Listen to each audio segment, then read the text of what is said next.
Assalamualaikum warahmatullahi wabarakatuh. Ketemu lagi dengan saya Bung dan Saya Erwan. di Bukan Pondok Pesantren. Ya, alhamdulillah. Kita udah berapa lama ya kita ngobrol ini tuh? Udah podcast udah podcast udah berapa ya? Banyak lah, udah lumayan banyak kan. Nih kita mau bahas, kita coba ulas nih semua. Kita review apa aja yang udah kita bahas gitu, topik apa aja yang udah pernah kita lontarkan di podcast ini, supaya kita inget lah, inget lagi lah gitu ya. Takutnya ada yang lupa kita gitu, dan teman-teman juga supaya refresh gitu apa yang udah pernah kita obrolin. Baik. Yang pertama kita membahas nasab katanya gitu, yang pertama banget. Ya. Itu tuh di saat apa ya? Di saat memang lagi, sampai sekarang mungkin masih rame lah. Dan kita mengambil sikap apa ya? Apa coba? Kalau saya sih nggak terlalu berpengaruh buat hidup. Nggak peduli. Iya, maksudnya saya bukan tidak menghormati zuriat Rasul gitu. Kalau buat saya, Ahlul Bait itu tetap saya hormati. Cuma ya hanya Allah saja yang tahu yang sebetulnya. Betul. Gitu. Jadi untuk orang-orang yang begini begitu ya silakan kalian sibuk saja dengan kegiatan itu kalau itu bermanfaat untuk hidup kalian gitu aja sih. Tapi nggak pedulinya kita tuh bukan artinya kita nggak peduli, sebenarnya justru peduli banget. Betul. Ya kan? Ya benar kata tadi. Terserah gitu. Iya. Tapi yang saya yakin ribut nasab itu tuh kemarin ya mungkin sampai sekarang itu yang rugi tuh umat. Betul. Gitu. Betul. Jadi terlepas itu benar atau enggak dia zuriat gitu kan. Tolong lebih berpikir tentang umat lah itu, gitu. Baliknya itu kalau nggak salah ya di akhir bulan kita tuh nggak usah menjual nama Rasul lah gitu, nggak pantas gitu, apalagi dengan berkata-kata kasar dan segala macam. Dan yang diadukan kita gitu, umat yang di bawah. Nah, gitu. Kalau sudah nanti sampai ke sana kan kepedulian kita semua akan muncul secara otomatis kalau sampai akibat-akibat buruk terjadi terhadap umat, terhadap kita gitu kan. Betul. Nah, kalau misalnya di kalangan mereka mau sibuk ya silakan saja lah gitu untuk mengisi kegiatan hidup mereka gitu. Dan memang kita jadi ngobrol gini pun gara-gara memang ramai itu juga kan awalnya. Iya. Ramai itu juga. Dan akhirnya kita terus nih sampai sekarang gitu.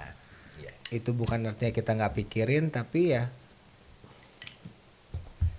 saya sangat menghormati ulama-ulama lokal. Gitu kan. Ulama-ulama interlokal juga internasional juga, yang dari Arab dari manapun juga saya hormati gitu. Tapi kalau sudah menjual nama Rasul berkurang banget gitu. Hormat saya sama mereka. Betul. Terlepas. Dan yang memang ternyata bukan zuriat juga, kalau memang Anda mengajarkan kebaikan kepada umat, kita yakin bahwa kalian tuh gak akan ditinggalkan umat kalian. Yang kita butuhkan gitu. Gitu kali ya. Yang untuk nasab lewat lah. Soal nasab lewat lah. Terus kita tempat membahas, masih banggakan nasab nih di sini. Masih banggakan nasab lewat aja ya. Itu ya, nggak penting, nggak usah dibangga-banggain. Yang penting itu adalah lampah aja sih. Amal ibadah kalian di mata Allah. Saya yakinnya itu gitu, karena Allah tuh adil, nggak membeda-bedakan gitu. Lewat ya. Siap. Lewat ya, nasab lewat aja lah. Terus saatnya PBNU dan Robitul Alawiyah bertemu. Masih di situ-situ aja. Susah ini. Udah lewat aja, maaf teman-teman, kita lewat aja. Nah, kita masuk ke topik. Akhirnya kita jadi ngobrol soal guru. Karena kita reuni ya, udah lama nggak ketemu gitu kan. Kita punya banyak guru yang sama gitu di perjalanan kita dari dulu.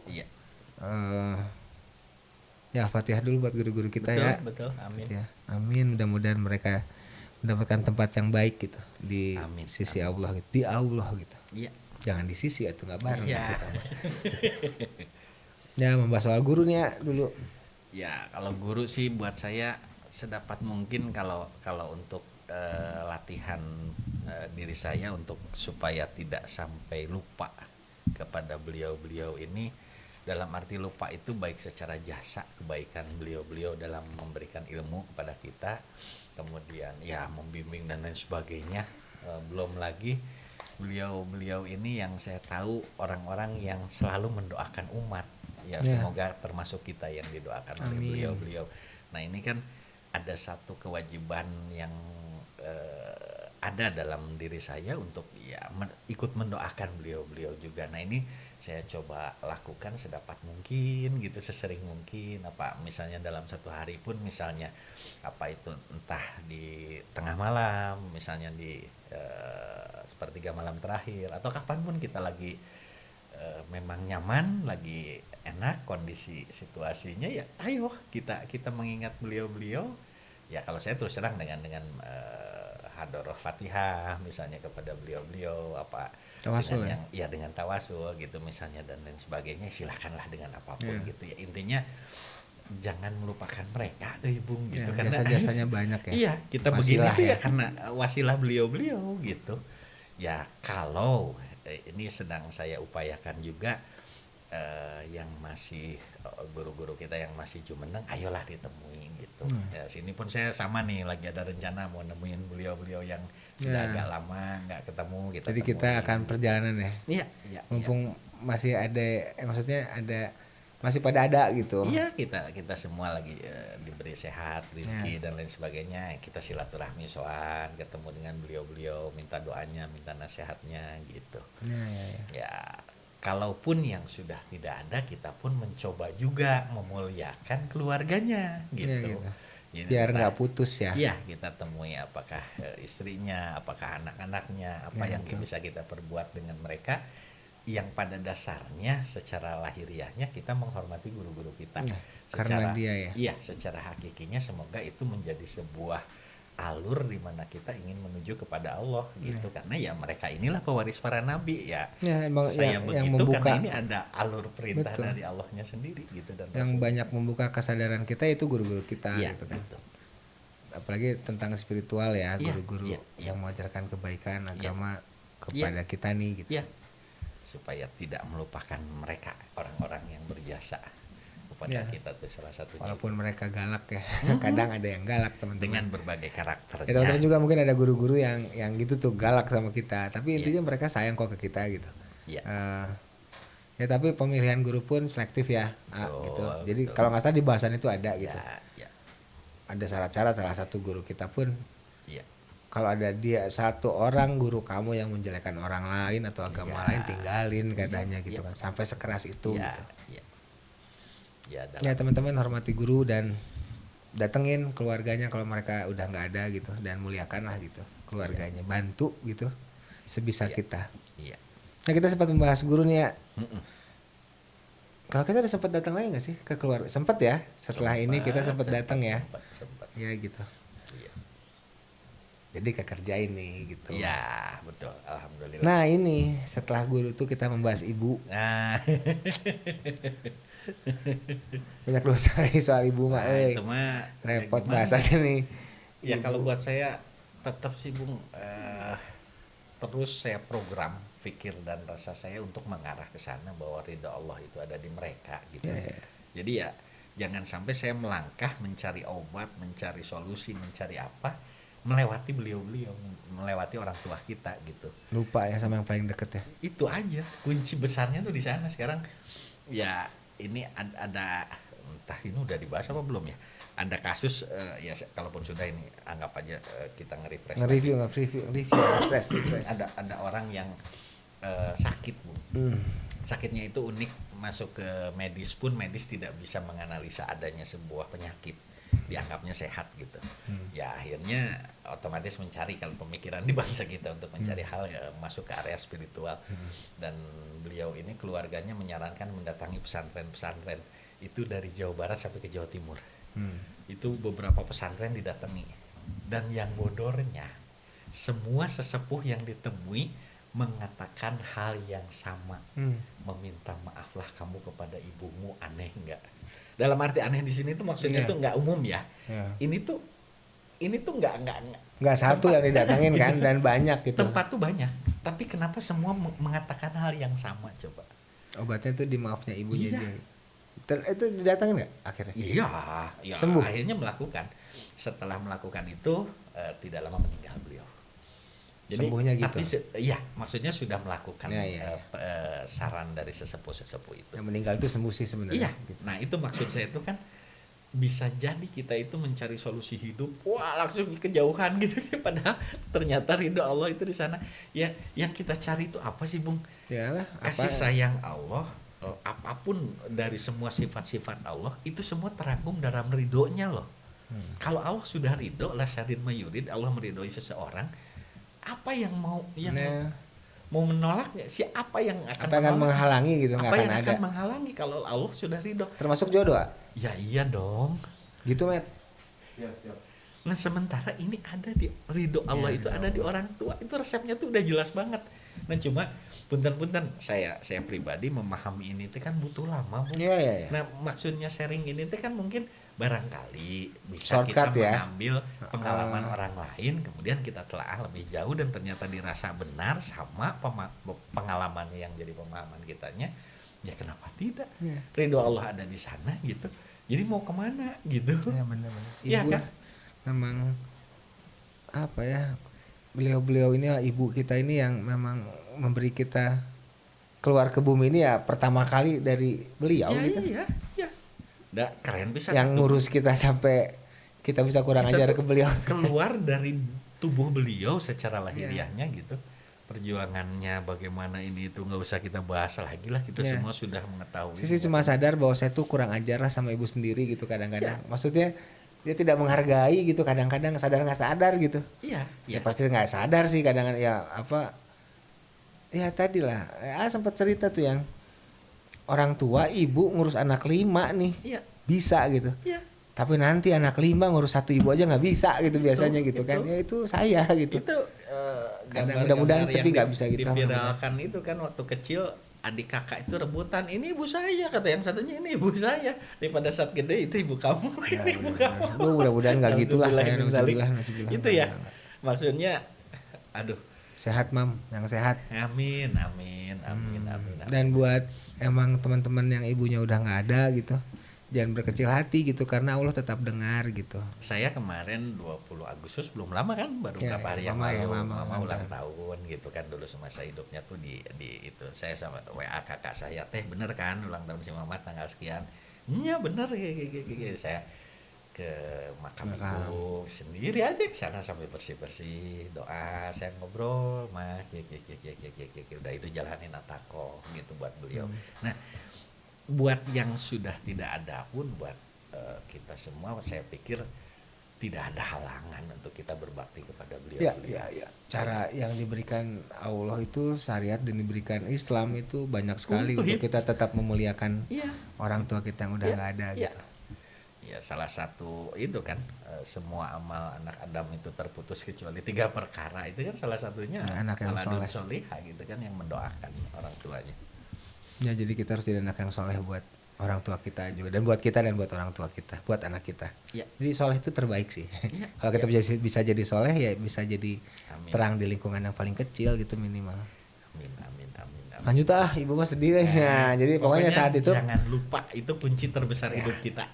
Udah ke situ aja dulu, nggak usah kemana-mana ya, dulu. Bener. Kunci terbesar menjalani ini semua ya muliakanlah ibu kita gitu. Setelah ibu tuh kita sempat membahas Arif mengenal diri. Ya, sama Kang Subali itu ya. Sama Kang Subali ya, Kang Jati ya yang banyakan ya. Iya. Arif mengenal diri. Iya. Gimana Arif mengenal diri? Ya. Waktu itu apa kita bahas ya? Banyak sih yang banyak poin-poinnya banyak. Tapi intinya ya bukan tapi pun bahasa tapi itu sedang saya coba hilangkan. Ya, dalam arti kata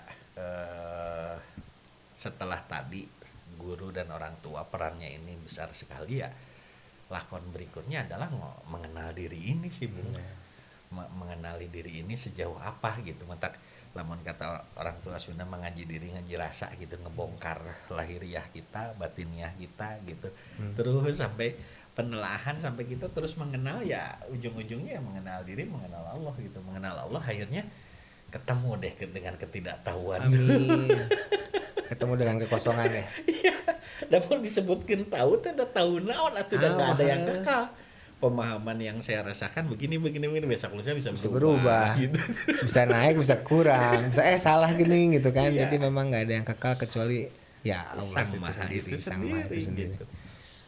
Di situ kita ngomong arif mengenal diri. Iya, kan? untuk menyikapi diri, manajemen kolbu, manajemen fikir gitu. Cuma kalau dari itu semua, kalau saat ini saya sedang menelaah tentang manajemen hati itu sendiri sih. Bagaimana rasa ini bisa hadir terus untuk menghadap kepada Allah dan Rasulnya gitu. Ya, amin. Gitu. Nah, setelah kita membahas arif mengenal diri itu, kita nih, ini thumbnail ini tuh berbekas banget. Ini salah satu guru kita gitu. Oh, yang zikir ya? Ki Maksum Abdul Jaman ya. Iya. Tentang zikir karena banyak yang kita dapat zikir, saya dapat zikir dari beliau gitu. Iya, betul. Zikir apa yang kita bahas waktu itu zikir? Ya banyak sih, cuma ya kalau cuma lagi muncul lagi. Zikir dalam arti di sini kan secara bahasa sederhananya kan ingat, Bu. Mengingat gitu. Iya kan. Nah, dari ingat itu dari cipta ini kemudian akhirnya saling mempengaruhi itu kan antara cipta dengan rasa. Nah, kalau zikirnya itu dirasa, nanti fikir tuh akan ngikutin gitu, Bung. Kan mensupport ya. Iya, mensupport untuk mengakses terus rasa ini supaya hadir untuk berzikir kepada Allah dan juga bersolawat kepada Rasul gitu. Kita saat itu membahas soal istiqomah di zikir gitu.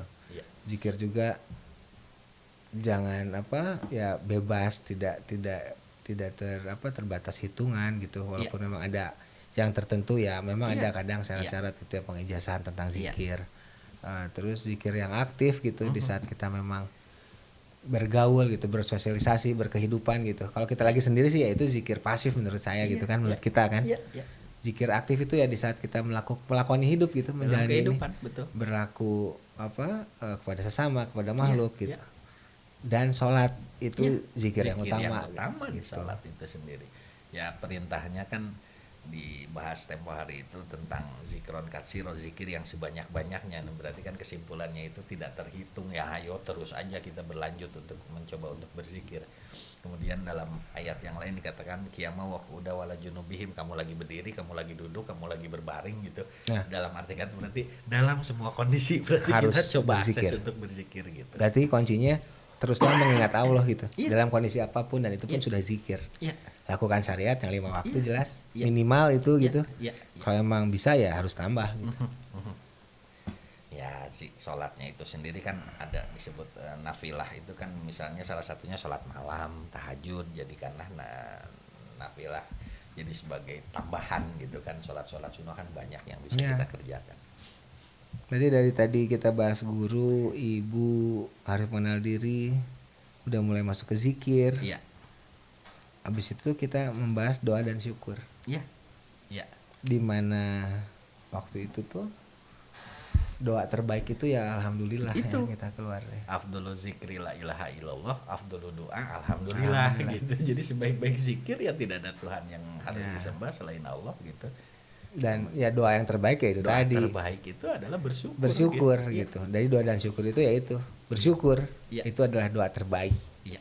Iya. Jadi saat itu tuh kita bahas ya kadang kita kurang mensyukuri apa yang kita dapat gitu. Betul. Kita berdoa segala macam gitu tanpa ya tadi ada syarat doa juga di mana kita harus selalu bersolawat kepada Nabi Muhammad SAW.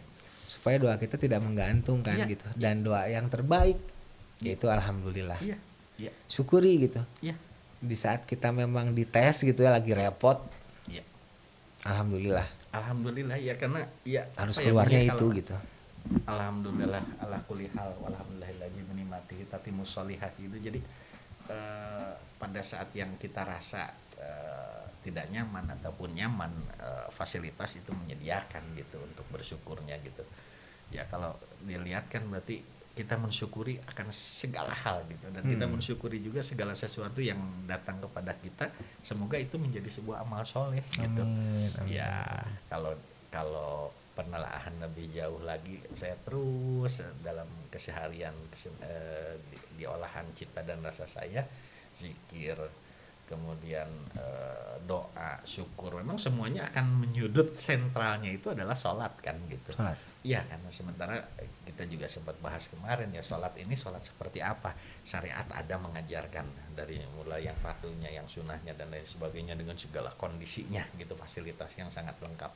Cuma yang pernah Bung colek juga di sana, bagaimana kita dalam aplikasinya kan gitu, sholat kita ini seperti apa sih gitu.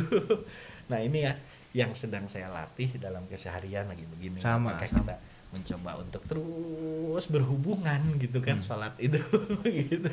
Dan ada bercanda kemarin bahwa ya waktu itu ayahnya Abah Anom ya yang sempat pas waktu sholat ada seorang spiritualis yang bilang, saya mah sudah sholat katanya di dalam dua garba katanya, kata si Abah teh, mana cik urang rek sholat di didinya gitu kan, salah ngap buka mulutnya kan, saya mau sholat di dalam situ gitu. Itu Abah tuh emang keren lah.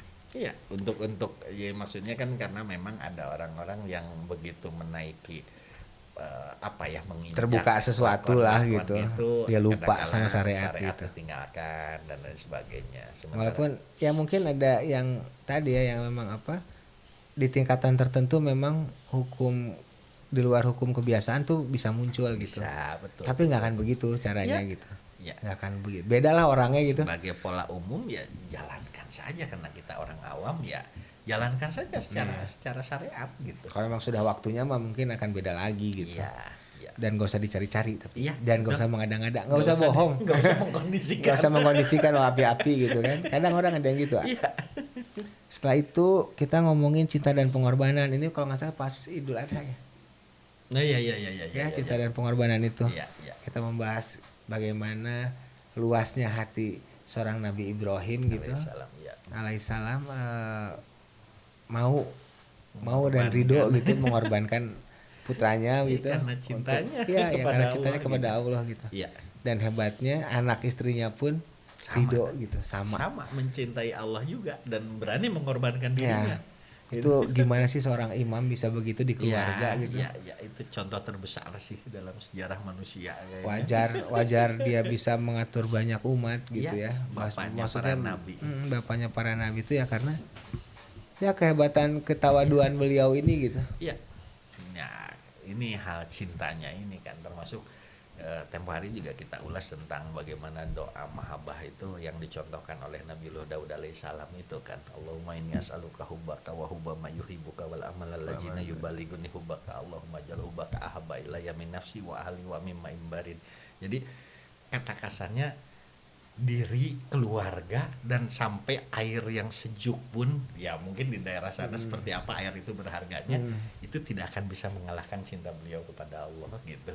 Nah ini kan berarti diri aja bisa dilewatin, keluarga bisa dilewatin. Lepas ya. Hebat. Totalitas kan yang namanya kecintaan. Bersandar total, percaya, yakinnya tuh udah di makom yang mana gitu. Di makom yang mana. Iya. Ya kalau bahasa cinta di sini Bung, kalau semoga kita semua sampaikan kepada orang-orang yang mencintai Allah dan Rasulnya gitu. Karena kalau itunya udah kena, sepertinya untuk laku yang lainnya ya imbasnya cinta semua gitu. Oh cinta itu udah nggak minta dibales gitu. Iya. Nggak minta pamrih gitu. Iya. Nah setelah itu tuh karena kita udah membahas cinta gitu, membahas rasa, akhirnya kita membuka topik cipta dan rasa. Iya. Cipta dan rasa. Iya. Dimana saat itu kita membahas pola melatih cipta dan rasa. Iya. Gimana mencoba mensinkronkan di cipta dan rasa ini bisa sejalan. Latihannya harus seperti apa? Iya. Salah satunya kita kalau nggak salah membahas meditasi gitu di situ. Iya. Ada meditasi secara umum nih yang itulah cakra misalnya gitu. Iya.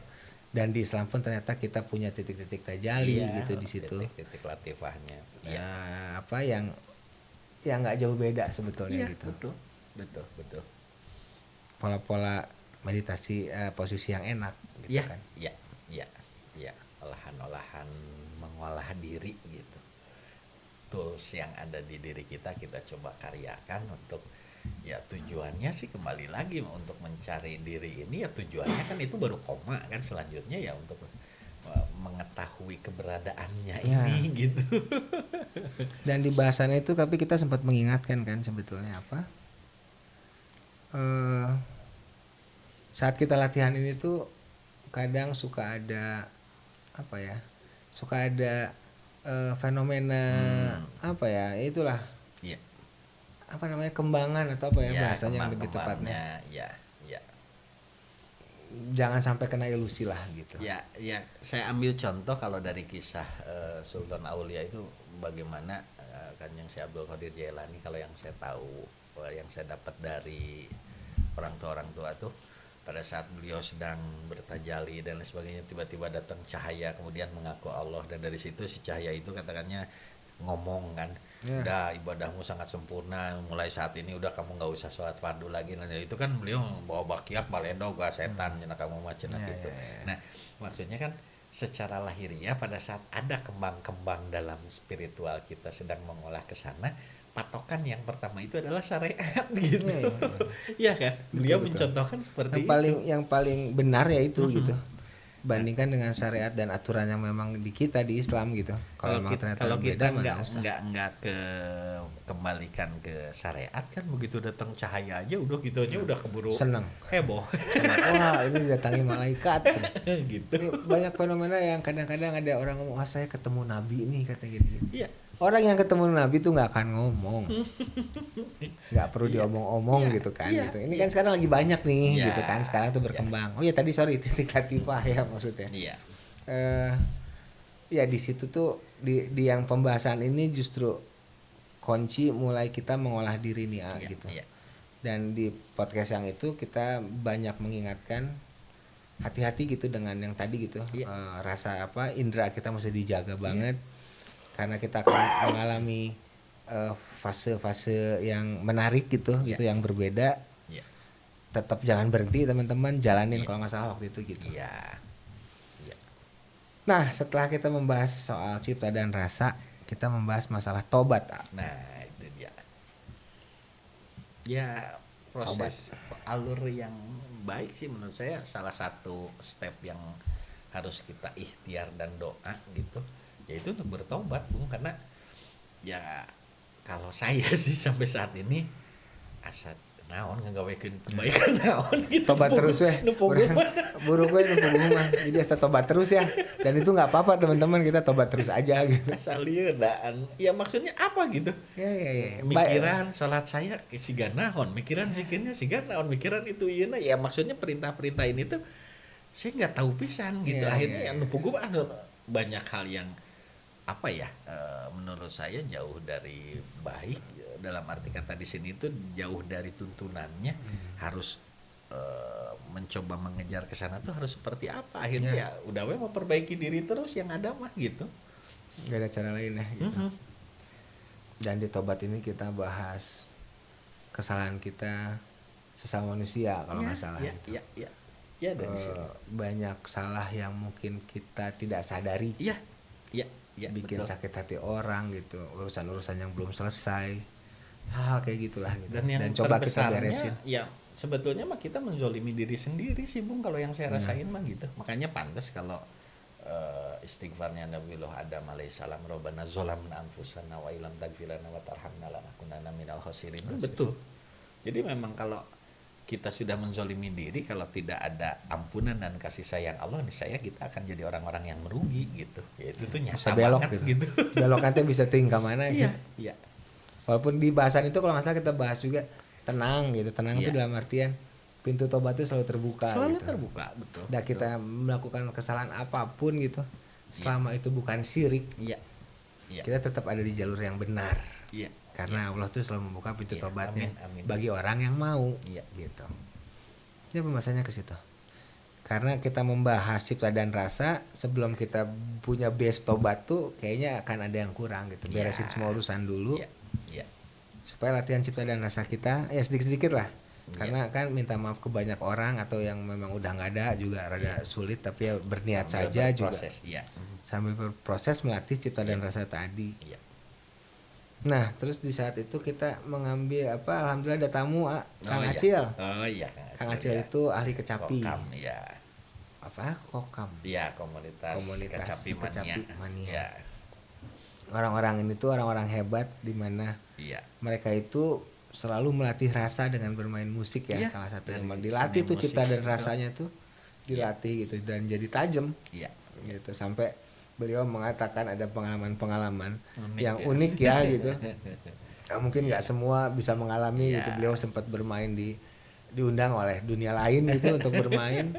Itu menarik lah gitu. Iya, keren. Sampai akhirnya beliau ya pelajarannya adalah bahwa ya dengan kita melatih cipta dan rasa gitu, vibranya tuh bisa sama gitu. Iya. Bisa tembus ke alam lain gitu. Bisa tembus ke alam lain dan beliau itu semoga bisa tembus ke alam yang lebih baik gitu kan gitu. Keilahian, ketuhanan gitu bisa kekejar gitu. Dengan melatih cipta dan rasa itu salah satu contoh gitu. Kalau kita sering melatih cipta dan rasa ya vibrasinya mungkin insya Allah sampai gitu. Bukan ke alam lainnya ya. Ke alam itu cuma alam sebelah aja sebenarnya. Cuma ke keilahian lah ke Tuhan gitu. Nah, setelah itu kita melatih rasa di keseharian. Nah, itu aplikasinya kan. Gimana caranya kita melatih rasa di keseharian gitu dengan kesibukan masing-masing dengan ya gimana caranya saat itu kita bahas apa sih? Ya kita ulas lagi tuh kalau buat saya sih terus ya sampai saat ini pun sambil kita saling mengingatkan di podcast ini tuh rasa tuh sangat vital banget sih. Jadi induknya sih. Makanya kalau nggak salah di podcast itu gitu kalau kita bahas bahwa di hadis qudsi itu kan dikatakan bahwa zat Allah itu tidak lamun cekasana mah ditibakeun ka langit bumi ka semesta itu nggak akan kuat. Tapi kalau hatinya orang yang beriman itu bisa mewadahi. Makanya kenapa orang tua kita ada yang mengatakan hati kita itu sebagai gedong datullah katanya gitu. Karena bisa mewadahi gitu. Itu yang kita bahas. Jadi kita harus tetap melatih rasa di keseharian walaupun dengan kondisi senang, kondisi susah. Cipta dan rasa itu kita harus selalu bergantung kepada Allah kalau nggak salah. Kita isi hanya untuk Allah dan Rasul, yang lain-lainnya mah udah jangan di situ. Itulah intinya mah. Di rasa itu mah biarkan aja jadi rumahnya Allah gitu ya. Kita jadikan itu gitu Allah dan Rasulnya. Setelah itu kita membahas tentang papat kalimat pancer. Dimana salah satu ajaran tua ya papat kalimat pancer ya. Yang Sunan Kalijaga juga mengajarkan itu gitu. Walaupun memang aplikasinya itu ke derajat nafsu kalau nggak salah gitu. Tapi ada aplikasi juga di hal-hal lain gitu kan. Waktu itu membahas banyak juga gitu. Yang akhirnya itu kesimpulannya bahwa papat kalimat pancer ini adalah suatu konsepsi yang bisa mendekatkan diri kita kepada Allah gitu. Dan tidak akan berseberangan dengan Islam gitu. Itu metode pendekatan gitu kan gitu, dimana sholat pun 5 waktu sama, gitu ya mungkin banyak orang ngomong itu cocok logi ya nggak apa-apa gitu nggak apa-apa memang cocok logi gitu kan metode itu ya cocok logi gitu metode pendekatan untuk kita bisa mengejar sesuatu gitu dan itu nggak salah tidak mungkin semata-mata itu banyak orang tua kita yang mengajarkan itu kalau ini nggak benar gitu ya kadang-kadang terlalu kaku kita nih gitu mendapatkan informasi baru karena bukan datangnya dari Arab misalnya gitu. Padahal kan Nabi wali-wali datang ke Indonesia nih gitu mengajarkannya disesuaikan dengan adat kebudayaan kok gitu. Dan dari kitanya pun di sini sangat welcome itu karena sealur kalau yang kitanya juga sudah punya budaya dan udah beradab lah gitu. Udah punya ageman yang tinggi. Betul, di sini juga udah punya kearifan lokal gitu. Iya, sama. Ya walaupun waktu itu kita sempat bahas ada beberapa cara gitu triknya ya tadi masuk dengan budaya, masuk dengan pernikahan dan segala macam itu strategi lah gitu. Untuk menyebarkan agama Islam saat itu gitu. Itu papat kalimat pancer metode konsepsi pendekatan pencarian kepada Allah ya. Oh, membahas ini Kak. Lupa belum yang utama tuh membahas cerita tentang Sunan Gunung Jati tuh layang muslimin muslimat. Oh iya. Di situ kan kalau nggak salah bahasannya. Iya. Cerita tentang beliau gitu. Iya. Martabat Pitu ya. Lalu kita ini berdamai dengan kehidupan. Iya. Karena saat itu kita dapat informasi banyak. Ya kondisi kita nih kan nggak aman lah, belum aman. Teman-teman pun masih banyak yang kita berjuang. Kepala jadi kaki jadi kepala lah untuk memenuhi kehidupan duniawi gitu. Kita membahas itu biar kita berdamai dengan kehidupan. Iya, karena vital sih Bung, kalau yang ini pengalaman pribadi sih kalau buat saya. Jadi kalau kita nggak berdamai dengan hidup kita sendiri, ini sang hidup itu ada kok di diri kita ini gitu. Kalau kita nggak berdamai dengan itu, yang keluar itu kan buruk sangka yang saya rasain tuh. Ya, berdamai dengan Allah maksudnya dengan kehidupan iya, itu. Iya. Ya, pada saat buruk sangka ini terjadi, hukum ana inda zoni abdinya jadi berlaku gitu. Aku terserah sangka hambaku saja gitu. Nah, ini yang jadi akhirnya cipta dan rasa ini akan mengkondisikan diri kita. Nah, kenapa nggak kita kondisikan untuk ke arah yang kita inginkan menurut mengikuti ridho Allah itu sendiri yang ada di tuntunan syariat, kan ke sana sebetulnya kalau yang saya lihat sih. Bahasan kita itu ya. Iya. Iya. Jadi kalau tema dikasih benghar tuh yang naon gitu, benghar secara lahiriah. Kalau benghar secara ilmu, secara pengalaman, yang naon oge kan gitu pertanyaannya tuh gitu, buat apa juga gitu. Nah, ujung-ujungnya kan jadi kita berdamai dengan hidup, biar kita nggak paseha gitu di dalam diri kita, damai. Setelah itu eksekusinya semoga gitu ada dalam ridho Allah, akhirnya ya berjalan gitu. Oh, dan lagi bahasan itu tuh membahas soal banyaknya orang yang akhirnya putus asa. Betul. Karena ya tadi tidak sesuai ekspektasi dia gitu. Iya. Dia udah berikhtiar, dia udah berdoa, tapi apa yang didapat itu nggak sesuai dengan yang dia mau gitu kan. Mentalnya teh kurang kuat gitu. Mungkin saya juga bukan artinya saya mentalnya kuat, saya juga berjuang aja, kadang pahit, sakit, berdarah-darah ya, jalanin aja gitu. Mencoba bersandar kepada Tuhan gitu. Menyadari itu teh bisa jadi pegangan gitu. Kalau resep saya berdamai dengan kehidupannya itu mungkin gitu, mencoba berpegang aja gitu. Walaupun nggak selalu saya bilang nggak gampang, tapi memang kudu gitu, mau gimana lagi, terima aja gitu. Kalau bahasan di belakang juga kita colek juga bagaimana Allah sampai mengatakan jika ada orang yang tidak mau mengakui dari ketentuan Allah, menolak misalnya tuh, ya silahkan keluar dari bumiku dan cari Tuhan yang lain gitu. Mereka mana gitu. Ya memang kita bisa keluar dari sistem Sang Maha ini, mau kemana sih gitu. Ya benar. Tugas, nah dari situ tuh kita membahas tugas dan fungsi kita di kehidupan. Kita harus bisa mengenal diri kan, supaya bisa kita tahu tugas dan fungsi kita. Kan tujuan dari pencarian kepada Tuhan itu, tujuan pulang itu ya pertama ya mencari siapa kita, tugas dan fungsi kita apa, menyadari gitu. Supaya kalau bahasa orang tua kita di Sunda itu ya supaya apal jalan balik cenah gitu. Apal gitu. Supaya apal kapibalikeun gitu. Ya itu kan ya pengbalikan orang teh ka mana gitu. Atau yang pulang tuh apa gitu kan. Iya, suka disebutkan kehidupan sekarang di dunia ini sesaat, kemudian dikatakan di sini pengumbaraan cenah. Ya akan pulang ke kampung halaman. Nah, kampung halaman yang sebetulnya tuh yang mana gitu, mudik teh gitu. Si mudiknya salah kampungnya. Mudik salah kampung riweuh gitu. Itu kan innalillahi wa inna ilaihi rajiun itu kan gitu. Ya, tapi di saat itu tuh kita ngebahasin ya kalau nggak salah. Gimana caranya kita bisa memilah diri. Maksud memilah diri itu kita coba bahasa adu itu potong-potong dikit-dikit gitu. Kita iris gitu. Kayak bawang kan kita iris, kita pisahin. Oh, ternyata itu masih ada keakuan. Potong. Masih potong sampai akhirnya mudah-mudahan sih ketemu gitu nurnya gitu. Amin. Kalau masalah di situlah. Jadi kita bisa tahu gitu rasa empati kita, rasa kepedulian kita tentang kepada sesama akan jadi membaik insya Allah karena kita mengenal tugas dan fungsi kita gitu. Iya betul, amin. Benar kan? Ini masih ada nih, udah masuk ke sang penjuru tapi nanti kayaknya kita simpan buat podcast yang besok gitu kan. Kita stop dulu di sini. Itu sedikit ulasan teman-teman tentang apa yang kita bahas. Semoga kita semua tetap dalam lindungannya gitu, tetap dikasih izinnya untuk bisa mencari Allah gitu. Karena bagaimanapun kita pulang nih gitu, kita berencana untuk kembali juga, kalau tanpa izinnya nggak jadi apa-apa ya.